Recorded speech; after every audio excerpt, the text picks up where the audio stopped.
balik na ulit sa bahay kasi ano pala, sarado pala. Close yung pharmacy. Hanggang alas 12 lang pala ng tanghali. Hinapo lang ako pagtakbo. Ano ba yan? Wala tayong pamimili kundi umuwi. Ang puti ko pag nasa araw. O gawa lang ng filter. Nakahapo ha. Hinapo ako sa pagtakbo. Tignan nyo. Gagala ko na lang kayo sa aking dinadaanan. Pauwi na ako ng bahay.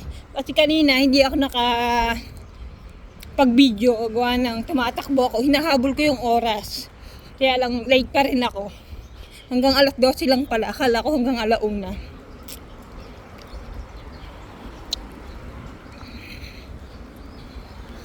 Ganun talaga.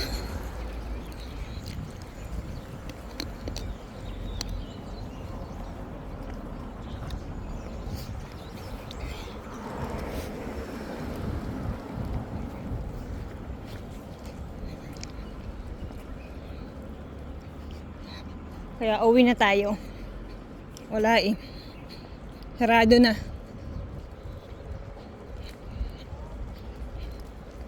Ang ganda ng lugar namin ng lugar nila. Kasi ang linis. Kaya lang yung mga puno wala pang dahon ngayon. Siguro mga next month marami ng dahon yan. Sariwa na uli. Bagong sibol na uli.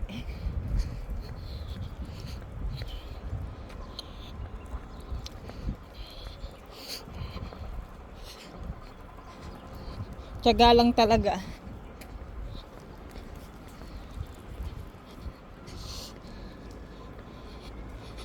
Huwag natin ipakita yung mga plate number ng sasakyan. Baka tayo masibug.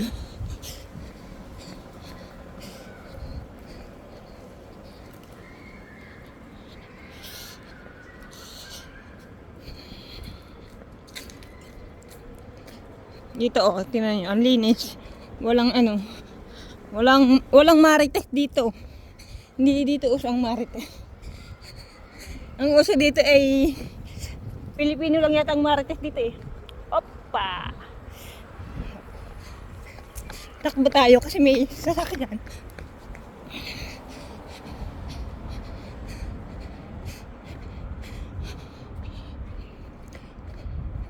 Ayun gusto ko sana pwede bang manghingi?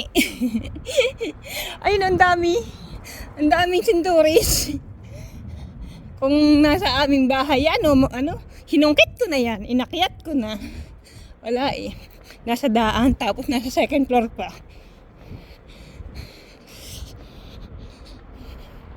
Kaya hindi natin makukuha. Ayun, ang daming lemon. Pwede pa hingin ng lemon?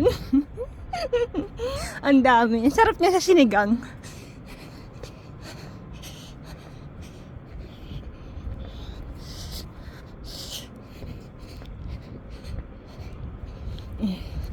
Dito na lang tayo. Don't forget to follow, like, and subscribe. Thank you.